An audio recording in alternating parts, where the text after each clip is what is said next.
Today, we will start the numericals on the topic of collision of bodies or impact. We have learned that in the collision of bodies, one main formula that remains valid for all occasions is the conservation of momentum. Sir अभी तक कोई आया ही नहीं। आने तो कोई बात नहीं, अपना तो लेक्चर रिकॉर्ड हो रहा है, लोग अपने टाइम से ही आते हैं। ये ऑनलाइन क्लासेस में जो ऑनलाइन प्रेजेंट होते हैं वो भी कौन सा सुन रहे होते हैं, कोई सुनता नहीं है। Everybody knows that. अपने को तो 1 घंटे में मैक्सिमम प्रोडक्टिविटी निकालनी है बेटा, तो इसलिए I don't care whether people join और नॉट। आप 2 जने हो, आप लोग स्टार्ट कर दो अपना लेक्चर दो, ठीक है।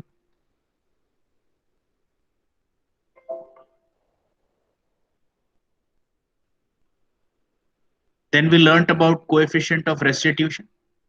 Coefficient of restitution has to be remembered in this form. इसका पूरा डेरिवेशन अपन ने किया था।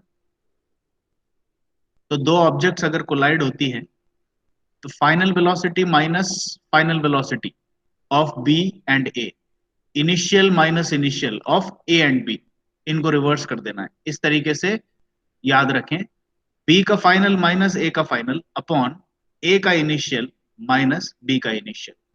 This is the coefficient of restitution. Oblique impact में हमने देखा था कौन कौन से फॉर्मूले और इक्वेशंस एप्लीकेबल होंगी।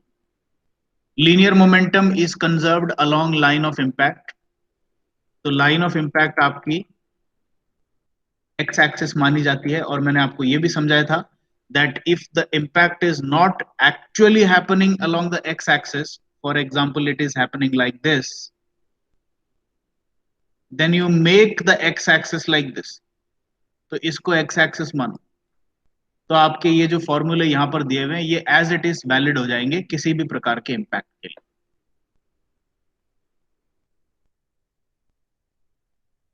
कोएफिशिएंट ऑफ रेस्टिट्यूशन का फॉर्मूला सिर्फ लाइन ऑफ इंपैक्ट पर ही वैलिड है, ये भी ध्यान रखना है। Because when oblique impact happens, the components of velocity happen to be in both the directions, along the line of impact and perpendicular to the line of impact both. तो ये जो दो इक्वेशंस हैं, कंजर्वेशन ऑफ मोमेंटम आप along the line of impact लगाएंगे, coefficient of restitution आप along the line of impact लगाएंगे, और ये जो दो फॉर्मूले हैं ये perpendicular to line of impact लगाएंगे। और ये फॉर्मूले क्या कहते हैं, इन फॉर्मूले का भी अपन ने लॉजिक समझा था। impulses due to forces act only along line of impact, they do not act along the line perpendicular to impact।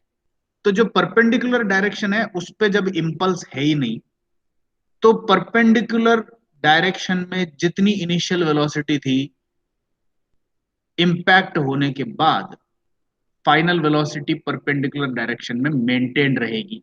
In other words, the initial velocity of object A in y direction is equal to final velocity of A in the y direction, यानी कि उसमें change होता ही नहीं है, because momentum of individual particle is also conserved perpendicular to line of impact, क्योंकि perpendicular to line of impact impulse है ही नहीं। Similarly, for ball B or object B also, momentum is individually conserved and hence the initial velocity of B in the y direction will be maintained and will be equal to the final velocity of B in the y direction। ठीक है, ये चीजें हमने oblique impact से लेकर के सीखी थी। So this set of equations 1, 2, 3, 4, out of which these two have to be applied along the line of impact and these two have to be applied perpendicular to the line of impact। तो इन चार फॉर्मूले के set के साथ में अपन oblique impact के problems को सॉल्व कर सकते हैं। And now let us start with one of the simplest problems.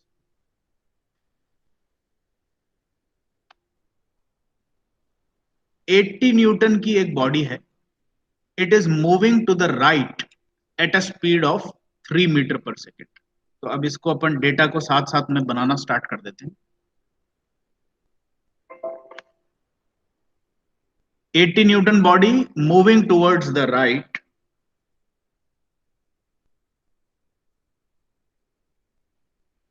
Eight a speed of 3 metre per second.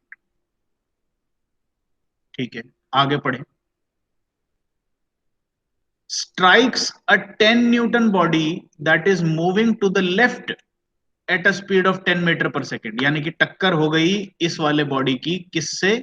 10 Newton वाली बॉडी के साथ, जो कि लेफ्ट की तरफ को चल रहा है 10 मीटर पर सेकेंड से। So let us draw this. 10 Newton moving towards the left with a velocity of 10 meter per second.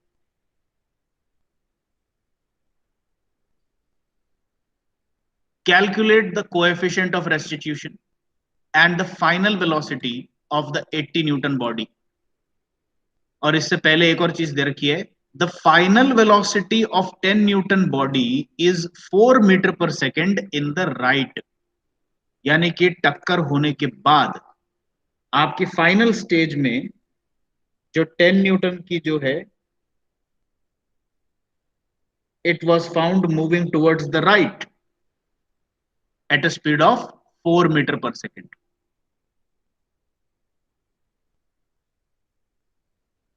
तो ये ऊपर वाली जो दो सिनारियोज हैं ये बिफोर इंपैक्ट है और ये नीचे वाला after impact. And what we have to find is coefficient of restitution कितनी है and the velocity of the 80 newton body. भाई इनिशियल वेलोसिटी ऑफ 10 न्यूटन और फाइनल वेलोसिटी ऑफ 10 न्यूटन तो दे ही रखा है। 80 न्यूटन की इनिशियल दे रखी है, फाइनल निकालनी है और कोएफिशिएंट ऑफ रेस्टिट्यूशन निकालना है। ठीक है, देखेंगे इसको कैसे कर सकते हैं। Let us take down the data as given. ठीक है, अपन को क्या है, नोटेशंस के फॉर्म में इक्वेशंस याद है, u1 v1 u2 v2 इस तरह से याद है। तो अपन इसको नोटेशन फॉर्म में लेंगे। Consider this as body 1 and this as body 2 and now we can conveniently make the notation. ठीक है, बॉडी 1 की इनिशियल वेलोसिटी को मैं u1 से रिप्रेजेंट करूंगा। u1 की वैल्यू कितनी है जरा देख करके बताएं प्रॉब्लम में।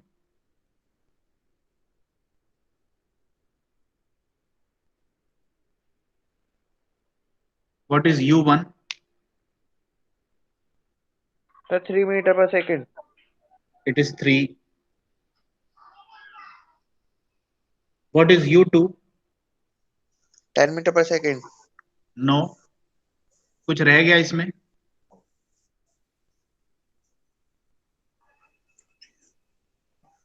It is minus 10 metre per second. बताओ क्यों? सर लेफ्ट साइड लेफ्ट की तरफ चल रहा है। Now this is something that you have to learn. ये अभी आपने एक नई चीज सीखी। कभी भी वेक्टर्स के साथ में डील करते हो, velocity is a vector, you have to decide a positive direction at the beginning of the problem. तो आप प्रॉब्लम के स्टार्ट में ही अगर ये ऐसे लगा दें कि this is the positive assumed direction, और यही अपन एज्यूम करेंगे। क्यों? क्योंकि इंटरनेशनल कन्वेंशन भी ये कहते हैं कि until and unless there is a special case, you should always treat the right hand side as the positive x direction and left hand side as the negative x direction. तो चूंकि आपका impact का कोई direction और angle नहीं दे रखा problem में, ये देखो कहीं पर भी कोई एंगल का मेंशन नहीं है, तो अपन क्या अज्यूम करेंगे कि this is a central impact. दो तरह के इंपैक्ट बताए थे, एक तो ओब्लिक इंपैक्ट है और एक सेंट्रल इंपैक्ट है। सेंट्रल का मतलब the direction of travel of both the bodies is exactly aligned along the line of impact. ठीक है, तो अब अपने पास में ये सिचुएशन आ गई है, u2 ये है, v1 that is the velocity after impact of 80 Newton body is still to be found. So we put a question mark. v2 कितना है, प्रॉपर साइन के साथ बता दो। 4 metre per second. It is plus 4 metre per second. ठीक है, अब अपन को क्या क्या पता करना है, एक तो v1 पता करना है और एक कोएफिशिएंट ऑफ रेस्टिट्यूशन पता करना है। चलो एक काम करते हैं, कोएफिशिएंट ऑफ रेस्टिट्यूशन का फॉर्मूला लिख के आते हैं, ये याद भी करना है आपको। कोएफिशिएंट ऑफ रेस्टिट्यूशन का फॉर्मूला याद करने का तरीका मैंने बताया था, दोनों की फाइनल वेलोसिटीज न्यूमरेटर में आती है और दोनों की इनिशियल वेलोसिटीज डिनोमिनेटर में आती है। सेकंड ऑब्जेक्ट से पहले ऑब्जेक्ट की फाइनल वेलोसिटी को माइनस किया जाता है न्यूमरेटर में। So I will put this as v2 minus v1, final velocity of second minus final velocity of first, divided by, अब नीचे दोनों इनिशियल वेलोसिटीज आएगी, लेकिन ये कैसे आएगी, u1 पहले आएगा और फिर u2 बाद में आएगा। This is how you have to remember, ये याद करने के लिए भी अच्छा तरीका है ये, how coefficient of restitution has to be found. अब इसमें आपको ना तो E पता है ना v1 पता है, तो ये फॉर्मूला आपके किसी काम का नहीं है, but still you can feed the data of whatever quantities are known to you. तो मैं ऐसे लिख देता हूं इसको, E is equal to v2 कितना है 4 है, माइनस v1 अभी पता नहीं है, put it as it is, divided by u1 कितना है 3 है, माइनस u2 कितना है -10 है। तो आई will put it like this. ठीक है, ये ध्यान देना है, ये मैं इस तरह से इसीलिए दिखा रहा हूं ताकि आप लोग साइन कन्वेंशन के यूसेज को अच्छी तरह से समझें। डायरेक्शन में उल्टा है तो नीचे -10 लिखना पड़ेगा u2 की जगह पे, सिर्फ 10 नहीं लिख सकते आप। Okay, so this eventually becomes E is equal to 4 minus v1 upon 13। ये बन गई एक इक्वेशन। और वैसे भी मैथमेटिक्स के नियमों के हिसाब से आपकी प्रॉब्लम में अगर दो अननोन है, एक E अननोन है और एक v1 अननोन है, तो आपको कम से कम दो इक्वेशंस का ज्ञान तो होना ही चाहिए, तभी ये सॉल्व होगी। एक इक्वेशन आपने कोएफिशिएंट ऑफ रेस्टिट्यूशन से बना ली। अब मेरे को ये बताओ दूसरी कौन सी इक्वेशन आप यूज करोगे, which can you use in central impact. Let us go back to the, देख सकते हैं अपन। कौन सा लगाएंगे सर मोमेंटम वाला, कंजर्वेशन ऑफ मोमेंटम का। Very good, conservation of momentum central impact और ओब्लिक इंपैक्ट दोनों के लिए वैलिड होती है। तो इसीलिए अपन को कुछ सोचना ही नहीं है, इंपैक्ट की कोई भी प्रॉब्लम हो, कोई भी, उसमें कंजर्वेशन ऑफ मोमेंटम तो पक्का वैलिड होगी। तो इसलिए आपको उसके बारे में सोचना ही नहीं है, कंजर्वेशन ऑफ मोमेंटम फटाक से लगा देना है, उससे एक इक्वेशन आपको दूसरी वाली तो मिल ही जाएगी। पहले तो अपन ये देखें कंजर्वेशन ऑफ मोमेंटम कैसे लगाते हैं। Initial momentum is equal to final momentum of the system. Individual balls के लिए नहीं लगेंगी, पूरे सिस्टम के लिए लगेगी, यानी कि combined momentum of both the balls initially must be equal to combined momentum of both the balls finally। तो मैं ऐसे लिख सकता हूं क्या कंजर्वेशन ऑफ मोमेंटम को, कंजर्वेशन ऑफ मोमेंटम की इक्वेशन बना रहा हूं, m1 u1 plus m2 u2 must be equal to m1 v1 plus m2 v2। सही है? Yes sir. अब आप डेटा में देख करके मेरे को बताओ मास ऑफ बॉल 1 कितना है।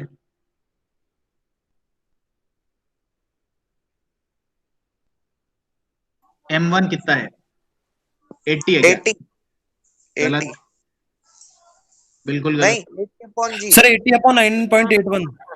80 divided by acceleration due to gravity. देखो 80 न्यूटन फोर्स है, मास नहीं है।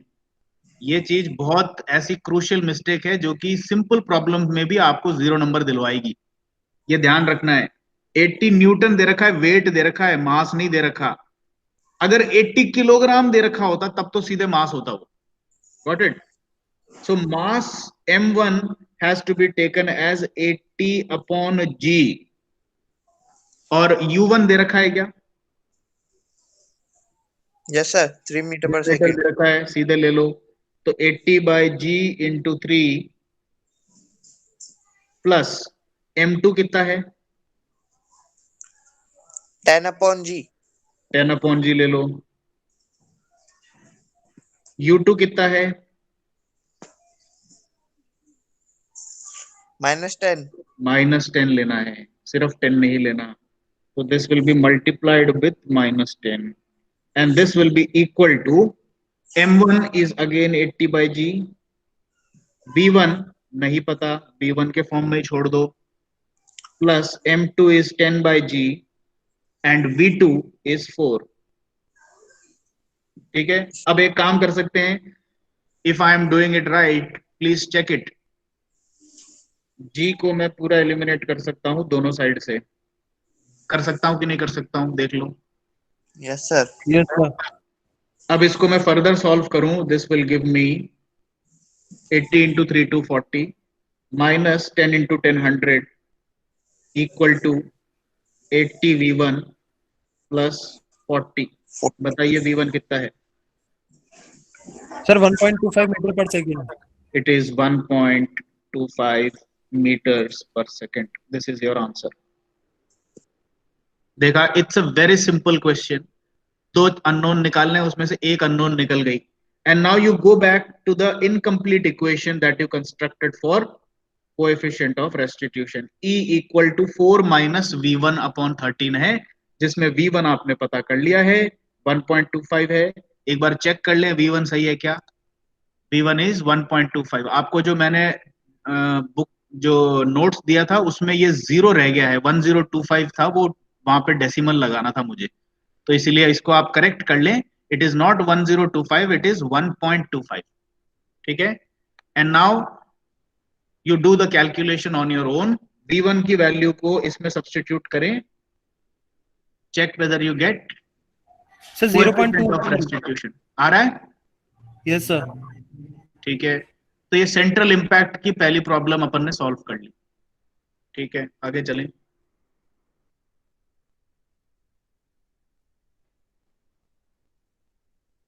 Second question is from oblique impact. ये डायग्राम आपको दिख रहा है क्या, क्लियर है? ये थोड़ा सा ब्लर्ड मिला था मुझे। yes sir, clear है। देखो, इंपैक्ट का लाइन ऑफ इंपैक्ट तो इन्होंने बना ही दिया है। एक्चुअली ये बॉल्स कैसे आई थी? Ball A was moving like this at an angle of 30 degree with the horizontal. Ball B was coming from some other direction. It was actually moving like this, which was making 60 degree from the right side of the x-axis. लेकिन जब ये टकराए तो ये कैसे भी टकरा सकते हैं, लेकिन इन्होंने तो अभी ये बता दिया कि ये टक्कर इनकी ऐसी हुई कि line of impact x axis थी, ये बना रखा इन्होंने लाइन ऑफ इंपैक्ट। ठीक है, and given this situation the magnitude and direction of two identical smooth balls. ये देखो, ये एक बहुत ट्रिकी सिचुएशन है। इस पूरे क्वेश्चन को पढ़ के कई बार लड़के कंफ्यूजन में रह जाएंगे कि इसमें मास तो दे ही नहीं रखी। इसमें सिर्फ ये एक ट्रिक है, टू आइडेंटिकल स्मूथ बॉल्स। तो अब अपन इसको एम ए और एम बी नहीं लिखेंगे, दोनों के मास को एम मान लेंगे, और एम क्वेश्चन में दे नहीं रखी, लेकिन अपन को फर्क नहीं पड़ेगा क्योंकि ये मोमेंटम की इक्वेशन जब बनेगी तो एम कैंसल हो जाएंगे। We will see how it comes out. ठीक है, assuming the coefficient of restitution to be 0.9, E की वैल्यू दे रखी है इन्होंने। ठीक है, determine the magnitude and direction of the velocity of each ball after impact. यानी कि आपको इंपैक्ट होने के बाद ये बॉल्स किस दिशा में जाएंगी और कितनी स्पीड से जाएंगी, ये पता करना है। Typical question of oblique impact, 4 unknown quantities have to be determined. इसका एक फिगर ऐसे बना लेते हैं अपन।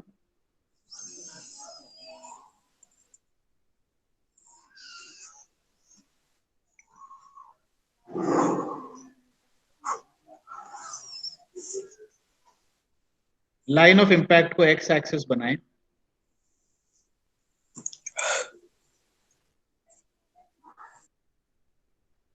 और उसके परपेंडिकुलर भी डायरेक्शन आपको बनानी पड़ेगी क्योंकि ओब्लिक इंपैक्ट है। You make it as the y direction. ठीक है, और ये दोनों डायरेक्शन अपने काम आती है ओब्लिक इंपैक्ट में।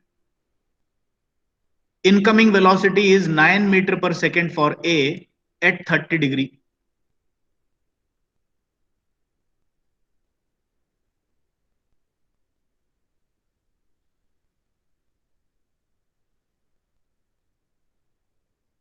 This is A, this is B. ठीक है, तो 9 मीटर पर सेकेंड जो A की वेलोसिटी है, क्या मैं उसको सीधे सीधे UA लिख दूं क्या? Yes, sir. Coming at 30 degrees. And velocity of B is 12 meter per second 60 degrees पे. I will write it as UB equal to 12 meter per second, making an angle of 60 degrees. अब जो ये टकरा करके जाएंगी, इसको आप कुछ भी अज्यूम कर लो. Let us say that B will rebound in this direction and this velocity is unknown. I will name it as velocity B. And I am assuming that it is going to rebound at an angle theta B, जो कि मुझे नहीं पता. And ball A will rebound at some direction, let us say this direction. I don't know the magnitude VA and I don't know the angle theta A. तो अब अपनी problem define हो चुकी है in the form of a simple figure. इस तरह की figure आप बना लोगे तो आपको चीजें और क्लियर हो जाएगी. ठीक है, क्या क्या पता करना है?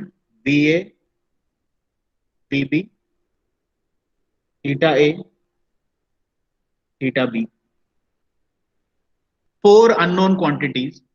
So that means you must make use of at least 4 different independent equations. और ये इंडिपेंडेंट इक्वेशंस मैंने अभी क्लास की शुरुआत में आपको बता दिया. एक और बार अपन उसको विजिट कर लेते हैं. ये रहा. ओब्लिक इंपैक्ट के लिए आपको बस यही 4 इक्वेशन ध्यान रखनी है. 2 इक्वेशन तो along the line of impact, यानी कि एक्स कंपोनेंट्स को लेकर के बनानी है. उसमें एक इक्वेशन तो आपकी कंजर्वेशन ऑफ मोमेंटम है और एक इक्वेशन आपकी कोएफिशिएंट ऑफ रेस्टिट्यूशन की है. ये दोनों लाइन ऑफ इंपैक्ट पे. फिर आपको perpendicular to line of impact 2 equation और बनानी है, और वो बहुत ही सिंपल है कि इनिशियल वेलोसिटी का जो परपेंडिकुलर कंपोनेंट पहले था वही फाइनल वेलोसिटी का परपेंडिकुलर कंपोनेंट होगा. इस तरीके से बनानी है आप these 2 equations perpendicular to line of impact. तो अब अपन चलते हैं वापस प्रॉब्लम पे और सीधे इन 4 इक्वेशंस को बनाते हैं. बिल्कुल अंधाधुंध काम करना है इसमें, क्योंकि अपन को पता है 4 अननोन है. 4 इक्वेशन बनाओ, अपने आप ही निकल जाएगा सॉल्यूशन. ज्यादा दिमाग नहीं लगाना शुरू में ही. 4 इक्वेशन बनानी है ओब्लिक इंपैक्ट में. तो ठीक है, तो पहली इक्वेशन में बना लेता हूं कंजर्वेशन ऑफ मोमेंटम से. लेकिन conservation of momentum x direction में लगानी है. ठीक है, तो अब देखो सबसे पहला मैं इक्वेशन तो बनाऊंगा. MA UA की x component plus MB UB की x component must be equal to MA VA का x component plus MB VB का एक्स कंपोनेंट. देखो मास का तो कोई कंपोनेंट होता नहीं है एक्स और वाई में, तो M तो M ही रहेगी. और इसके ऊपर से एक और चीज है, अपन ने ये भी देख लिया आइडेंटिकल स्मूथ बॉल्स हैं. So that means MA is equal to MB. इसको M लिख लो आप. तो अपन अपनी इक्वेशन में थोड़ा सा रेक्टिफिकेशन कर लें.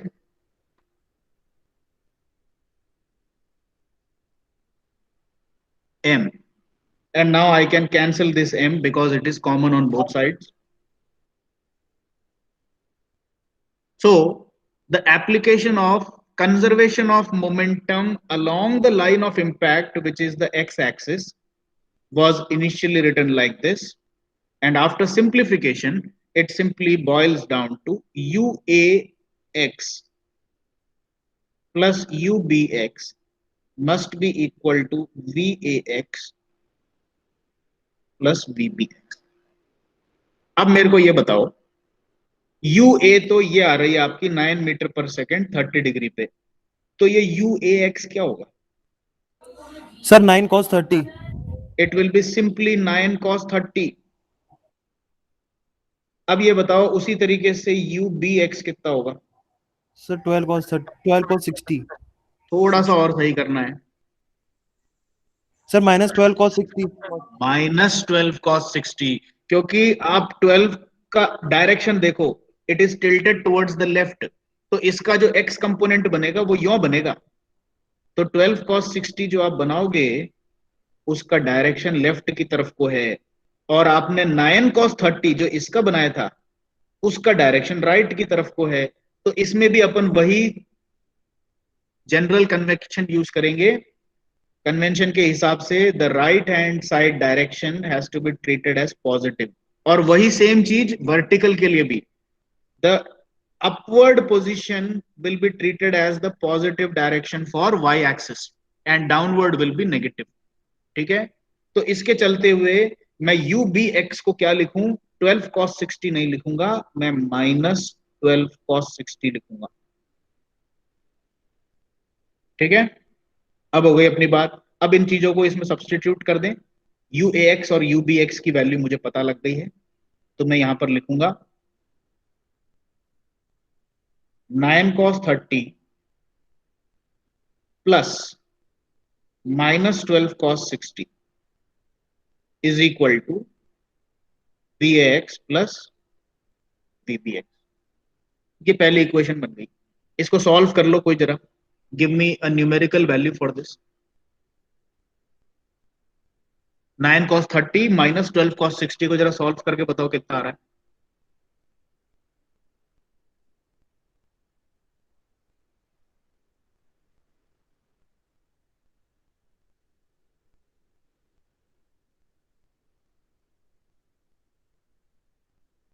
Sir 1.794. 1.794 correct. VAX plus VBX is equal to 1.794। अच्छा, अब मैं एक छोटा सा चेंज और कर रहा हूं। आप पहले इस एक्सप्रेशन को देख लो, फिर उसके बाद डायग्राम में देख करके, या पहले मैं डायग्राम दिखा देता हूं, ठीक है। ये आपका फिगर है VA और VB का, ठीक है। मेरे को ये भी बता दो कि ये VAX का क्या मतलब होगा?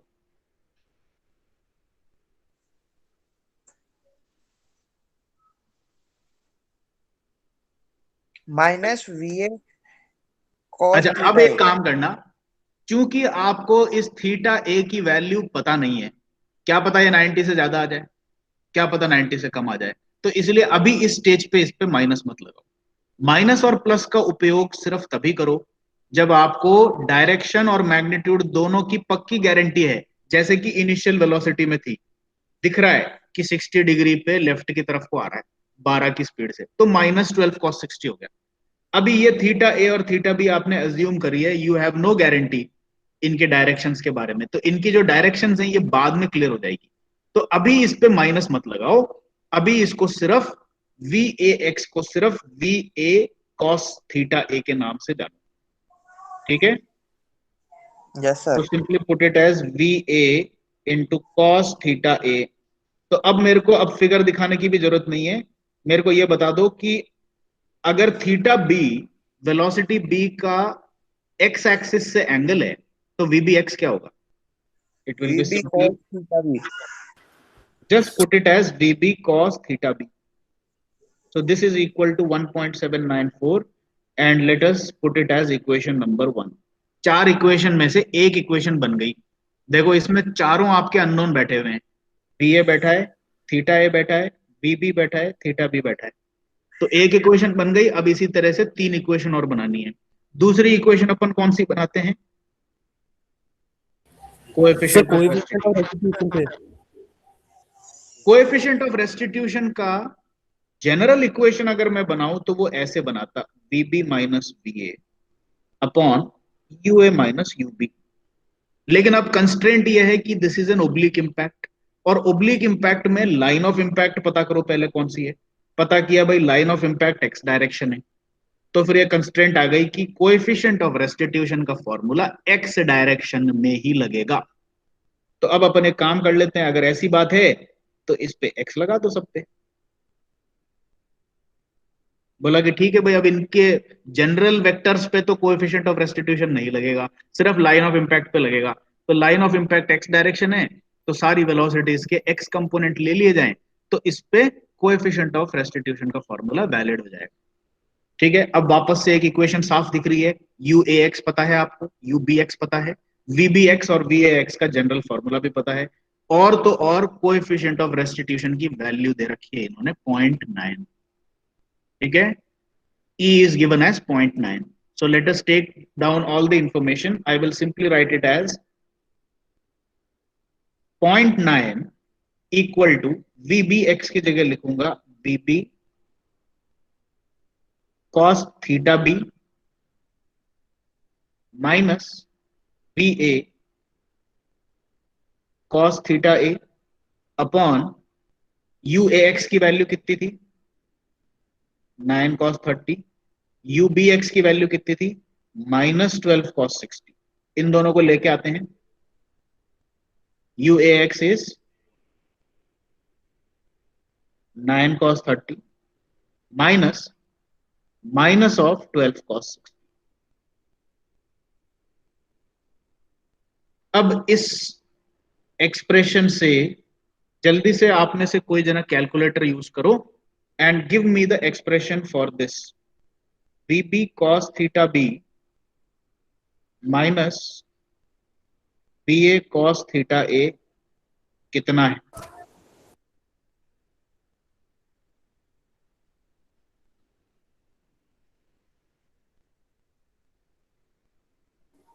सर 12.414।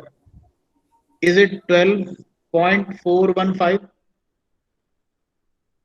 Yes sir. इसको नोट कर लो, equation number 2।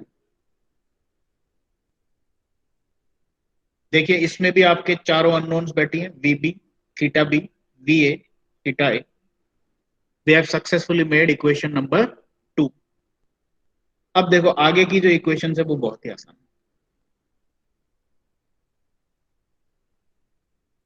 Now these two equations have to be applied in the y direction, यानी कि जो लाइन ऑफ इंपैक्ट है उसके परपेंडिकुलर, लाइन ऑफ इंपैक्ट आपका x था तो उसके परपेंडिकुलर डायरेक्शन में ये फॉर्मूला लगेगा। और ये फॉर्मूला बहुत ही आसान है लगाना, इसको याद भी रखने की जरूरत नहीं है, u v के टर्म्स में याद नहीं रखना है, सिर्फ इतना याद रखो y डायरेक्शन में जिस वेलोसिटी से बॉल आई थी y डायरेक्शन में उसी वेलोसिटी से टकराने के बाद जाएगी, खत्म बात।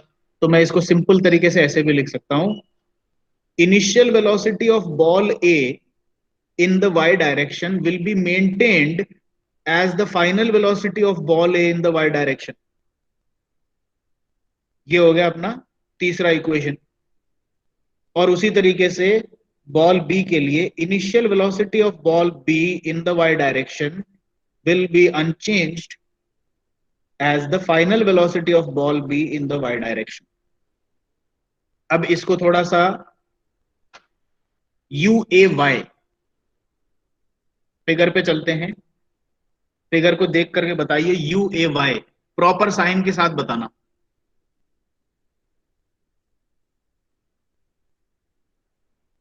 UA का y कंपोनेंट कितना है?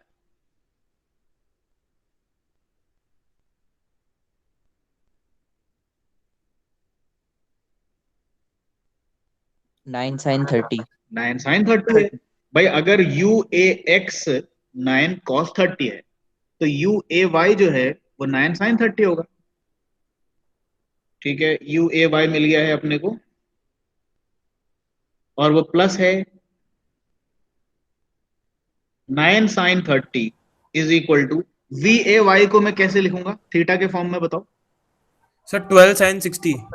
ना। VAY VA sine 6 VA sine theta sir 2 sin 60 VA sin Sin- theta A, theta है। Yes sir. and now this becomes equation number 3। अब उसी तरीके से ये लास्ट इक्वेशन जो है इसका भी बताओ, what is UBY? Sir 12 sin 60 sine 60 degree plus है कि 2. माइनस? नहीं सर, प्लस ही है. प्लस ही रहेगा Sir, क्योंकि ऊपर को है, ठीक है, yes, sir. ऊपर को है तो पॉजिटिव है वाई डायरेक्शन में, so it will be 12 sine 60. तो यू बी वाई जो है that is 12 sine 60 is equal to V B Y को कैसे लिखूं? VB sin So, theta sir, B. VB sin theta B. Sine theta B. Equation number 4, ठीक है. अब आप देखिए, सबसे पहला तो अपन क्या क्या कर सकते हैं, एक बार मैं सारी इक्वेशंस को एक साथ लिख देता हूं, या फिर आप लोग एक बार इसको नोटबुक में जल्दी से नोट करो, because we have to scroll down a specific distance, so it is better to note it down. पहली इक्वेशन ये रही, वी ए कॉस थीटा है. चलो मैं एक जगह पे लिखता हूं, I will make it convenient for you. First equation is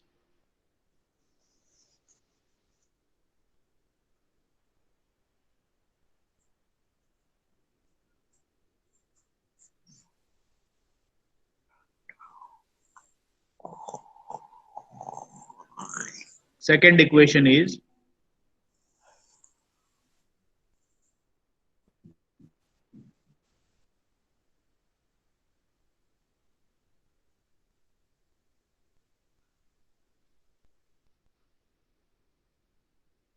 then we have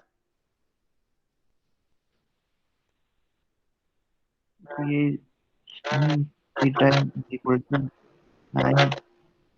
calculation करके ये निकलेगा आपका, and V B sine theta B So, 10.39. 10.39. क्या इसको अपने आप सॉल्व कर सकते हैं क्या? सबसे पहले तो देखो क्या स्ट्रेटेजी रहेगी, मैं इन दोनों को ऐड कर देता हूं एक बार. इन दोनों को ऐड करने से क्या निकलेगा, v B cos theta b cancel हो जाएंगे, sorry v A cos theta a और minus v A cos theta a cancel हो जाएंगे, और ये बन जाएगा twice of v B cos theta b equal to this plus this. ये कितना आ रहा है बताओ? 14.21 आ रहा है क्या?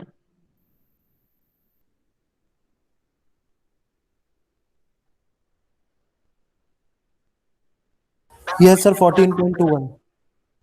तो इसमें से मैं पहले V B cos theta B को एक्सट्रैक्ट कर लेता हूं.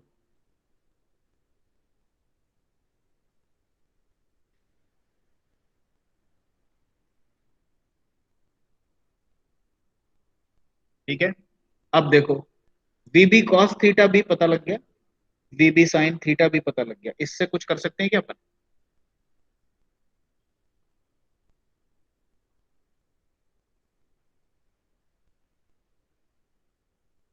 अब इसमें से अपन को एक काम ये करना है, V B sine theta B को अगर मैं V B cos theta B से डिवाइड कर दूं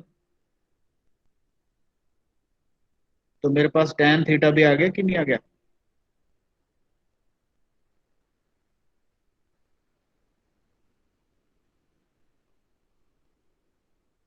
देखो भाई, ट्राई कर रहा हूं कि नहीं कर रहा हूं?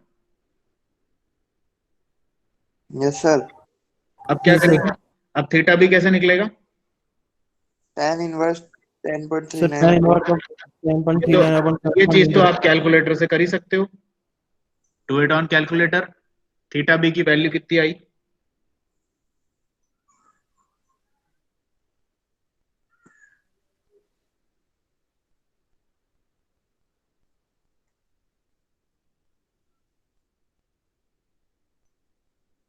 Sir, 55.6. Okay, this is 55.64 degrees. अब यहां पर बात खत्म नहीं हुई. थीटा बी एक्चुअली किस क्वाड्रेंट में लोकेटेड है ये पता करने के लिए आपको v B sine theta b और we B cos theta b के साइन देखने पड़ेंगे, क्योंकि v B sine theta B क्या है? दिस इज वी बी का y कंपोनेंट, और we B cos theta B क्या है, वी बी का x कंपोनेंट। तो अब ये बताओ, वेलोसिटी ऑफ b का x कंपोनेंट भी पॉजिटिव और वेलोसिटी ऑफ b का y कंपोनेंट भी पॉजिटिव, तो ये आपके 4 क्वाड्रेंट्स में से कौन से क्वाड्रेंट में थीटा बी एंगल बन रहा होगा?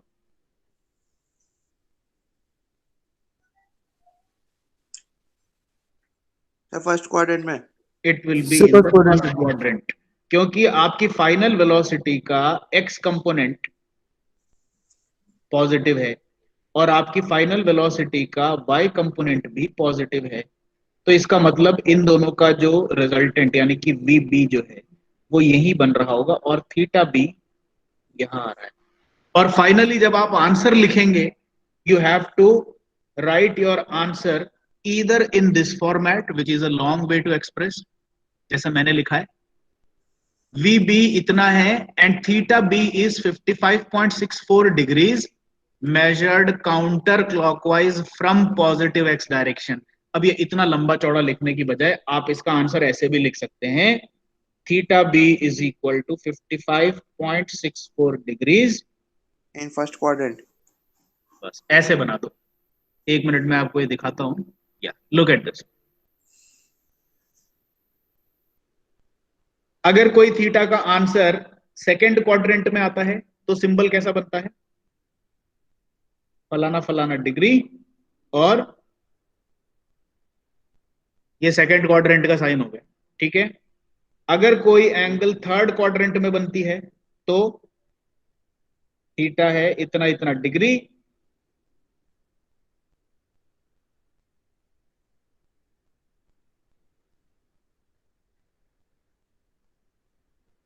ऐसे देखा आपने, एक हॉरिजॉन्टल लाइन बनानी है और उस हॉरिजॉन्टल लाइन के रेस्पेक्ट में जो दूसरी लाइन है उससे पता लग जाता है कि कौन से क्वाड्रेंट की आप बात कर रहे हो।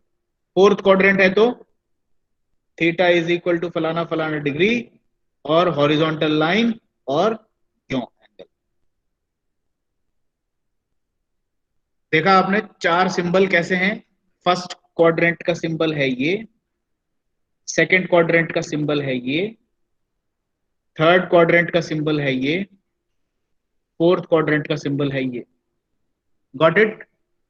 This is acknowledged and recognized symbols which you can use in your exam। आप अपने एग्जाम में मेरे जैसे लंबी चौड़ी बात जो मैंने कही है ऐसे लिखने की बजाय सीधे अपना सिंबल बना के भी क्लेम कर सकते हैं। और एंगल कभी भी पता करना होता है तो हमेशा इसी तरीके से पता करते हैं, कौन से क्वाड्रेंट में है वो चेक करने के लिए आपको उसके कंपोनेंट्स के साइन देखने पड़ेंगे, ठीक है। चलो अब इसी तरीके से अपन ने थीटा बी तो निकाल ही लिया है। थीटा बी निकलने के बाद अब आप थीटा बी को इसमें डाल दीजिए इक्वेशन में। When theta B is known, sin theta b will be known, and when you know sin theta b and the right hand side, divide it, you will get the value of vb। ठीक है, तो इस तरीके से आप vb खुद ही निकालें, ये वैल्यू आती है कि चेक करो। थीटा आपने निकाल लिया, करेक्ट क्वाड्रेंट निकाल लिया, अब उसी तरीके से वी ए और थीटा ए को भी पता करना है, ठीक है। कैसे पता करेंगे,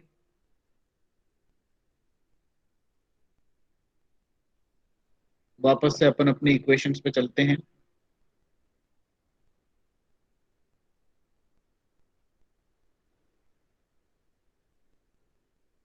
अब भाई आपको वी बी तो पता लग ही गया है, वी ए साइन थीटा ए की वैल्यू दे रखी है, ठीक है। अब आप क्या कर सकते हो, बताओ क्या करोगे अब आप, ये 4 इक्वेशंस रही आपके पास में, व्हाट विल यू डू?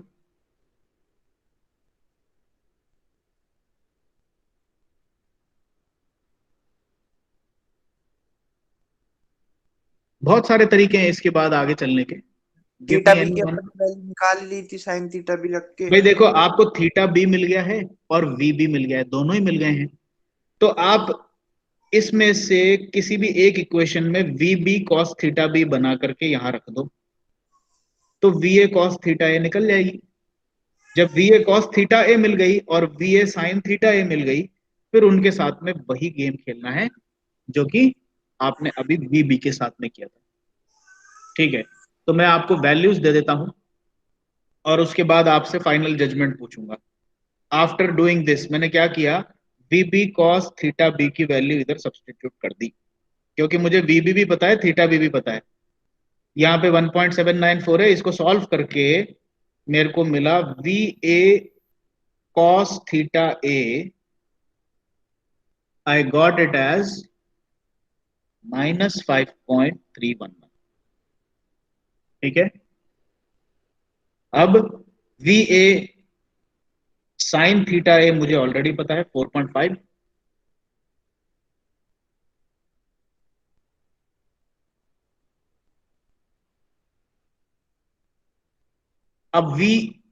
अब इसमें थीटा ए निकालना तो वही सेम गेम है,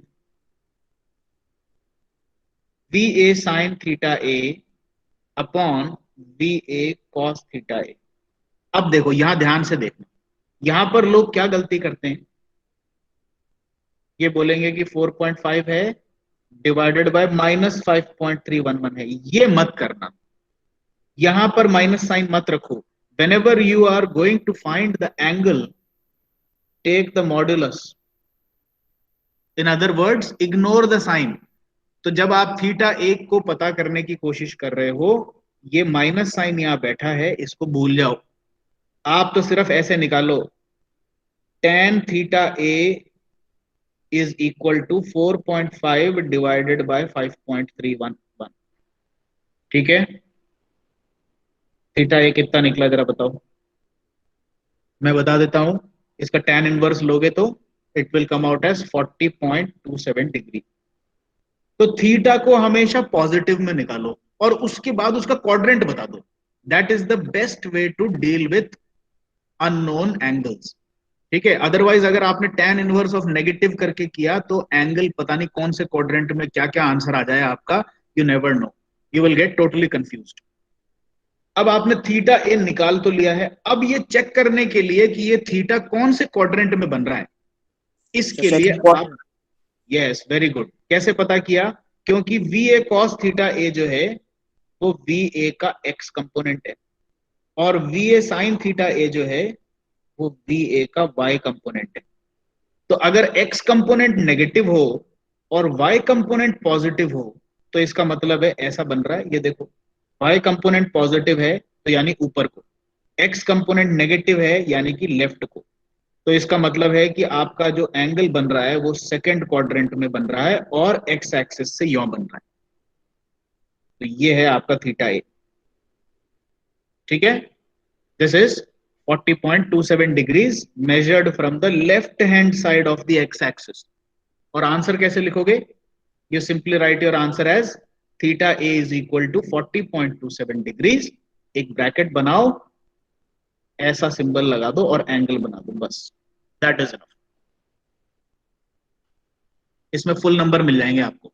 अब थीटा ए पता लग गया तो थीटा ए को ले जा करके इसमें सब्स्टिट्यूट कर दो, VA sin थीटा ए में VA मिल जाएगा।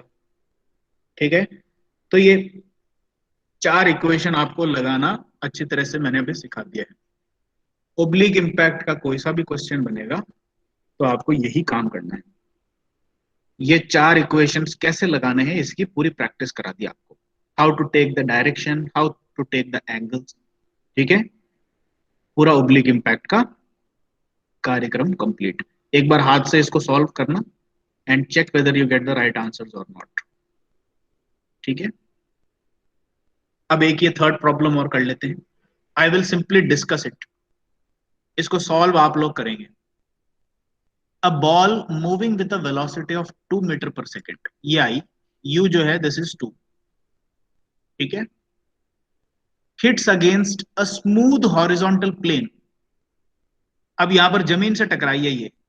Now this is again a problem of oblique impact but with a change that the second object is not a ball but the hard floor. पूरी जमीन को इन्होंने सेकेंड ऑब्जेक्ट ले लिया है, तो इसके कारण इसको तो ऑब्जेक्ट ए मान लो जो कि बॉल है, और ऑब्जेक्ट बी आपका फ्लोर है या अर्थ है। अब अर्थ के साथ में प्रॉब्लम यह है, जमीन तो चलेगी नहीं बॉल के टकराने से, तो इसीलिए इनिशियल वेलोसिटी ऑफ बी और फाइनल वेलोसिटी ऑफ बी दोनों ही जीरो है। तो कभी भी जमीन से टक्कर का कोई केस अपन लेते हैं तो उसमें सिर्फ एक ही फर्क पड़ता है कि बी ऑब्जेक्ट की इनिशियल और फाइनल वेलोसिटी दोनों जीरो है। तो अब आपको इसमें से जो चार क्वांटिटीज पता करनी होती थी उसकी बजाय अब आपको सिर्फ दो ही क्वांटिटीज पता करनी है। क्या क्या पता करना है? एक तो बॉल की जो फाइनल वेलोसिटी है वी वो कितनी है और वो कितने एंगल पे टकराने के बाद ट्रेवल करेगी, थीटा ए। अब ये थीटा ए इन्होंने यहां पे वर्टिकल से लिया है, आपको अगर ये फिगर ऐसा कोई ना दे तो आप इसको थीटा ए को यहां पे भी ले सकते हो, लेकिन अभी प्रॉब्लम में इन्होंने थीटा को यहां बना करके दिया है तो आपको पता तो यही थीटा करना पड़ेगा, आप अपनी मर्जी से हॉरिजॉन्टल थीटा नहीं पता कर सकते। ठीक है, so this is the same question of oblique impact but with the two conditions that object be चूंकि धरती है और धरती चल नहीं सकती बॉल के टकराने से, तो इसीलिए इसकी इनिशियल और फाइनल वेलोसिटी दोनों को जीरो कर देना है। तो अब आपके जो पहले चार अननोन क्वांटिटीज होती थी जो पता करनी होती थी ओब्लिक इंपैक्ट में, कौन कौन सी थी? ए की फाइनल वेलोसिटी और बी की फाइनल वेलोसिटी, अब ये नहीं पता करना। ठीक है, ए कितने एंगल पे टकराने के बाद जाएगा और बी कितने एंगल पे टकराने के बाद जाएगा, अब ये भी नहीं पता करना क्योंकि बी कहीं जाता ही नहीं है। तो अब की बार ओब्लिक इंपैक्ट की ऐसी प्रॉब्लम बनी है जिसमें दो ही अननोन हैं और दो ही इक्वेशन बनानी है। अब आप लोग अपना दिमाग लगाएं कि कौन कौन सी इक्वेशन लगाएंगे चार में से। अच्छा, एक और चीज, इसमें जमीन हॉरिजॉन्टल बना रखी है, ठीक है, बॉल आई और बॉल जमीन से टक्कर खाई। मेरे को कोई बस सिर्फ इतना बता दो, इसमें लाइन ऑफ इंपैक्ट कौन सा डायरेक्शन है, एक्स डायरेक्शन है या वाई डायरेक्शन है? इसको थोड़ा और नीटली बना देता हूं मैं। This is the floor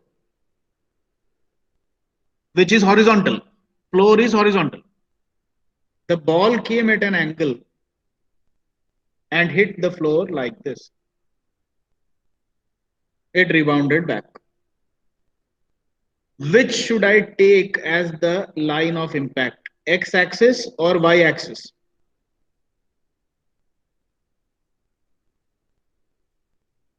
X. Line of impact होती है आपके दो ऑब्जेक्ट्स के सेंटर्स को कनेक्ट करने वाली लाइन। अब मैं आपको ये कॉन्सेप्ट बता रहा हूं, ये किताबों में नहीं दे रखा। फ्लोर जो है, फ्लोर क्या है? एक बहुत बड़े विशाल काय बॉल का एक अंश है। भाई आप जब जमीन पे खड़े होते हो, आप थियोरेटिकली तो जानते हो कि जमीन गोल है, धरती गोल है ना, लेकिन आपकी जमीन तो फ्लैट है। तो ये ऐसा ही केस है कि आप ये जो फ्लैट सरफेस देख रहे हो ये एक बहुत ही विशाल काय स्फेरिकल सरफेस का छोटा सा टुकड़ा है। इसका सेंटर कहाँ है? बहुत दूर नीचे है। अब वापस से सोच के बताओ। Sir, Y direction. Y direction है।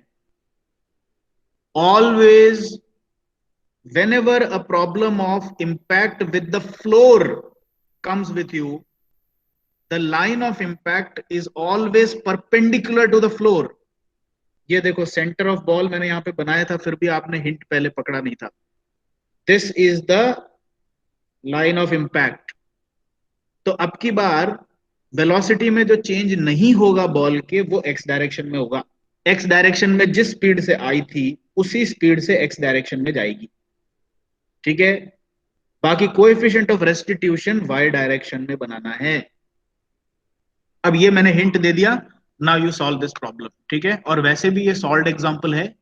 If you are unable to do it on your own, पहले तो खुद कोशिश करो, फिर उसके बाद डीपी शर्मा में जाकर के इस प्रॉब्लम को रेफर करो। और इसका थोड़ा सा कॉम्प्लिकेटेड फॉर्म वाला एक और प्रॉब्लम मैंने लिया है, ये वाला, ये मैं आपको कल की क्लास में करा दूंगा, ठीक है। आज आपका होमवर्क है, सिंसियरली अपने आप से एफर्ट करो और इस प्रॉब्लम को सॉल्व करने की कोशिश करो and find, try to find whether you get this answer or not. ठीक है, we will stop the lecture here. I'll take your attendance and then let you go.